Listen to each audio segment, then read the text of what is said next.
ஹல்லேலூயா, ஹல்லேலூயா, ஹல்லேலூயா.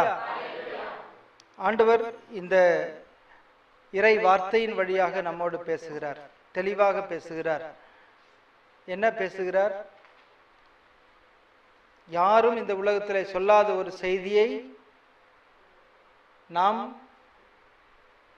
செய்து காட்ட வேண்டும் என்று அவர் பேசுகிறார். என்ன செய்தி? பகைவரை, இந்த உலகத்துல யாருமே அப்படி சொல்லல. இயேசு ஆண்டவரை தவிர வேறு யாருமே இந்த உலகத்தில் அதை சொல்லவில்லை. பகைவர்களை அது வார்த்தையில மட்டும் அவர் சொல்லல, வாழ்க்கையிலும் அதை செய்தார். நம்முடைய திருச்சபையிலே ஆவியானவர் ஒரு அற்புதமான வழியை காட்டிக் கொண்டிருக்கிறார். இன்றைய திருச்சபையிலே ஆவியானவர் ஒரு அற்புதமான வழியை காட்டிக் கொண்டிருக்கிறார், ஒரு திசையை காட்டிக் கொண்டிருக்கிறார்.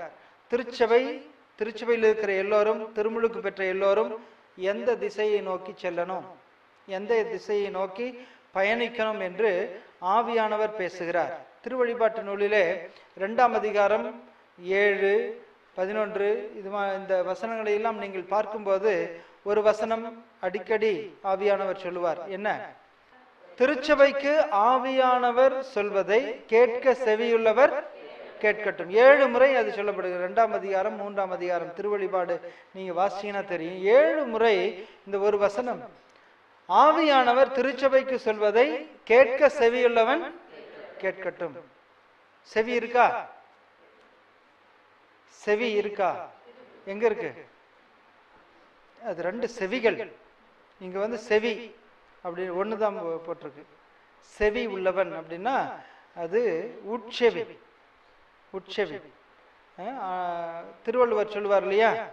என்ன சொல்லுவார்? செவிக்கு உணவு இல்லாத போது சிறிது வயிற்றுக்கு வியப்படும், சிறிது வயிற்றுக்கு வியப்படும். என்ன? செவிக்கு உணவு நிறைய தேவையா இருக்கிறது. செவி அப்படின்னா உள் செவி, நம்முடைய ஆன்மீக காது. ஆன்மாவில் ஆவியானவர் பேசுகிறார். நம்முடைய ஆவிக்குள்ளே ஆவியானவர் பேசுகிறார். அந்த திருச்சபைக்குள்ளே ஆவியானவர் பேசுகிறார்.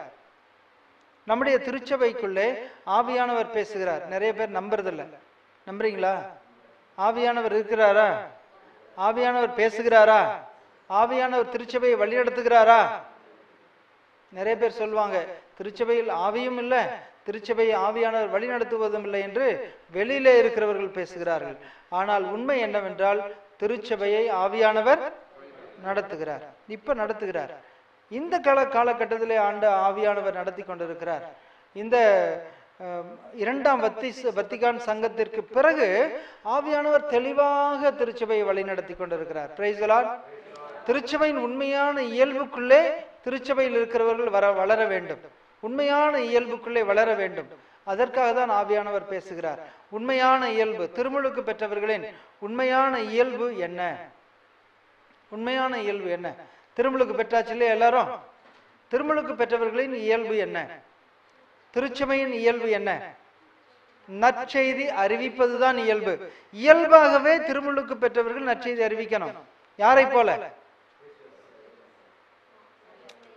திருமுழுக்கு பெற்ற. இன்றுதான் நம்ம ஆரம்பத்துல நம்ம வாசிச்சோம், அந்த அலியை போல, அந்த அன்னகனை போல. எத்தியோப்பிய அந்த நாட்டு அன்னகன் என்ன செஞ்சான்? நிதியமைச்சர். திருமுழுக்கு பெற்ற பிறகு என்ன செஞ்சான்? நற்செய்தியை. அந்த இயல்பு தான் திருமுழுக்கு பெற்றவர்களுக்கு எல்லாம் வரணும்.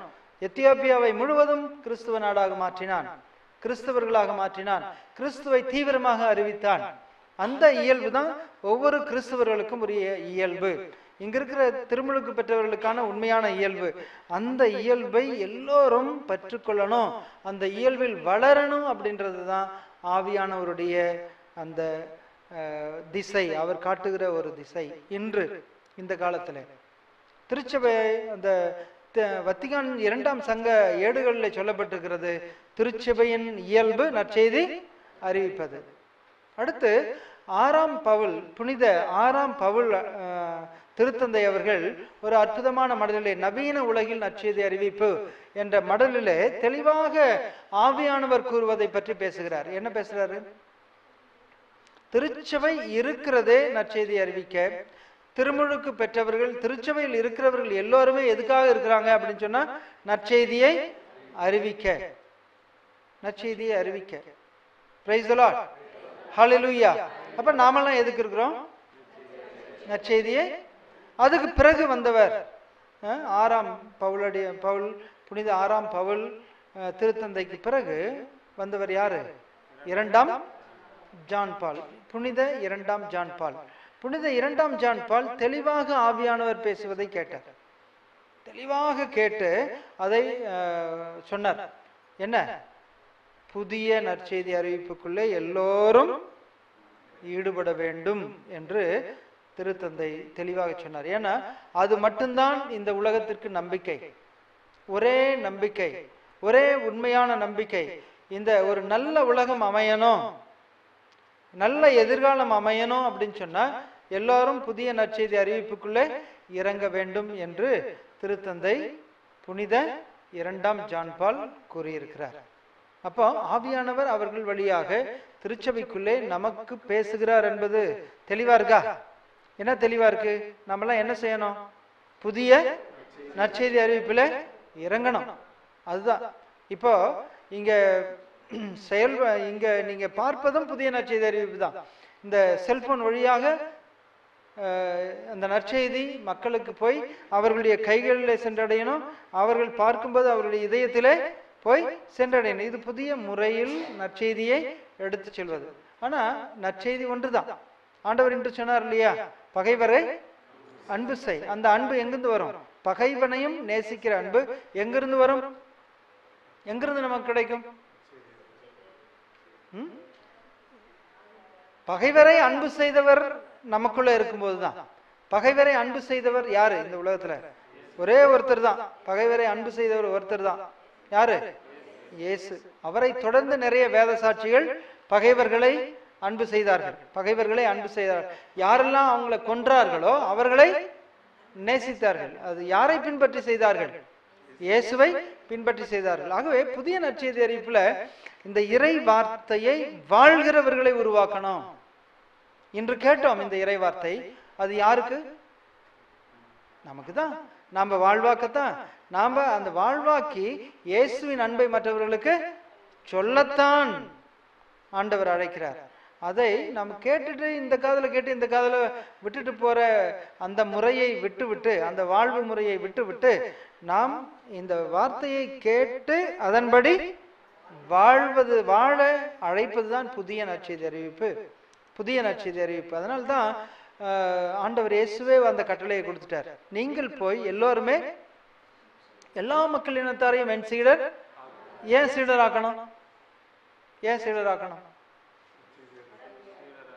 இயேசுவை பின்பற்றி எல்லோருமே பகைவர்களை அவரை போல இருக்கணும். தலைவரை போல சீடர்கள் இருக்கணும். அந்த குருவை போல சீடர்கள் இருக்கணும். குருவை பின்பற்றுகிறவர்கள் தான் சீடர்கள்.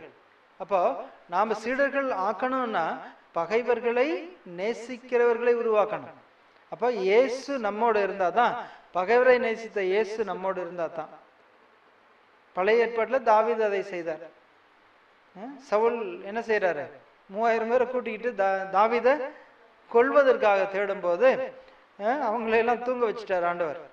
அவங்களெல்லாம் தூங்க வச்சுட்ட பிறகு தாவீது அங்க நேரடியா போய் பகைவனை கொல்ல ஒரு வாய்ப்பு இருந்த போதும் கூட அதையெல்லாம் செய்யாமல் அபிஷேகம் செய்தவரை கை வைக்க கூடாது.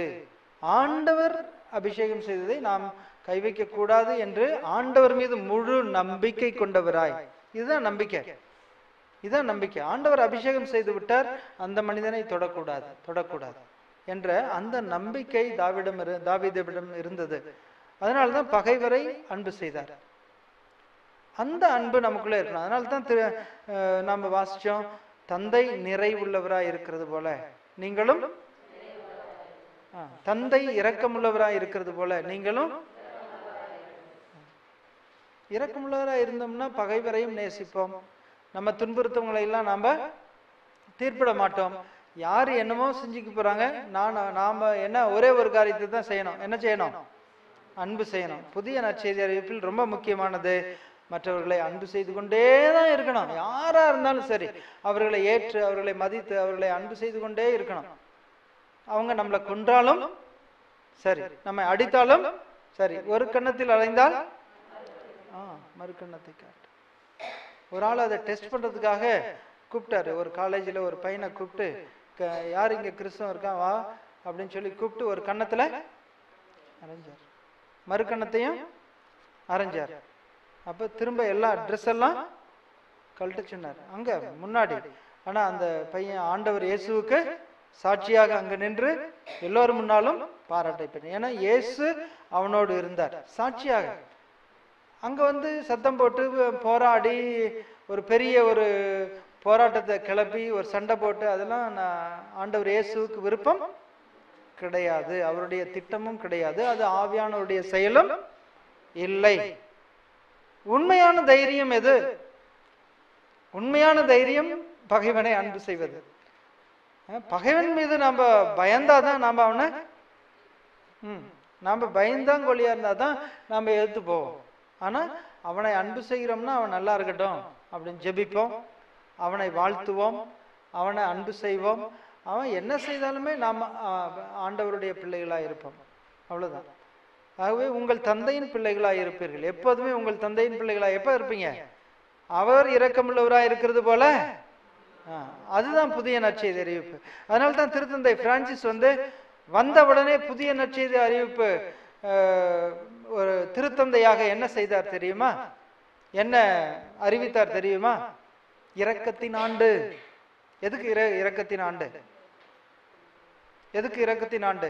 தந்தை இரக்கமுள்ளவராக இருக்கிறது போல நீங்களும் இன்னும் அந்த இரக்கத்தின் ஆண்டு தொடரட்டும் அப்படின்னு சொல்லி இரக்கத்தின் செயல்களை செய்யுங்கள் என்று சொல்லி இப்பொழுதும் அந்த புதிய நற்செய்தி அறிவிப்பை அவர் ஊக்கப்படுத்தி கொண்டே இருக்கிறார். ஆகவே வாழ்வும் வார்த்தையும் ஒன்று சேருவதுதான் புதிய நற்செய்தி அறிவிப்பு. சொல்வது ஒன்று, செயல்படுவது ஒன்று அல்ல.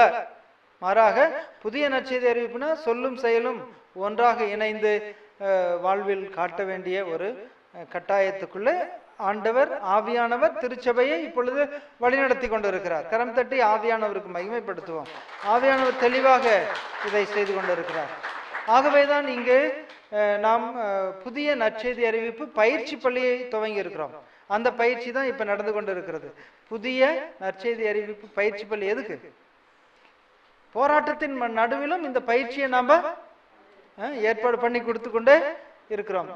சின்ன சின்ன குழுக்களை நம்ம உருவாக்கி அனுப்பி கொண்டு இருக்கோம். இங்கிருந்து போனவர்கள் எல்லாம் நற்செய்தி அறிவித்துக் கொண்டே தான் இருக்கிறார்கள்.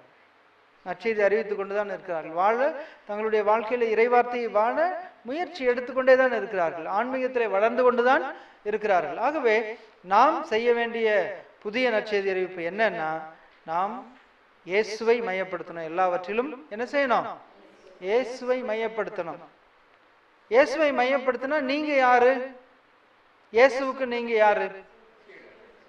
திருத்தந்தை சொல்வது புதிய நற்செய்தி அறிவிப்புல திருத்தந்தை சொல்வதெல்லாம் ஆவியானவர் சொல்வது, ஆவியானவர் திருச்சபைக்கு சொல்வது. அந்த நற்செய்தியின் மகிழ்ச்சி என்ற மடலிலே 24ஆம் எண் 120ஆம் எண் அந்த எண்களில் எல்லாம் அவர் சொல்றது என்னன்னா, திருமுழுக்கு பெற்ற எல்லோருமே நற்செய்தி அறிவிக்கும் சீடர்கள், மிஷனரி டிசைபிள்ஸ். இப்ப ஒவ்வொருத்தரும் என்ன யாரு? நற்செய்தி அறிவிக்கிறவர்கள், இயேசுவை அறிவிக்கிறவர்கள், இயேசுவின் அன்பை அறிவிக்கிறவர்கள், வாழ்ந்து அறிவிக்கிறவர்கள். Price the Lord. வாழ்ந்து அறிவிக்கிறவர்கள். இன்று நாம் கேட்டோமே இந்த நற்செய்தியை வாழ்ந்து அறிவிக்கிறவர்கள் தான் நற்செய்தி அறிவிக்கும் சீடர்கள், மிஷனரி டிசைபிள்ஸ்.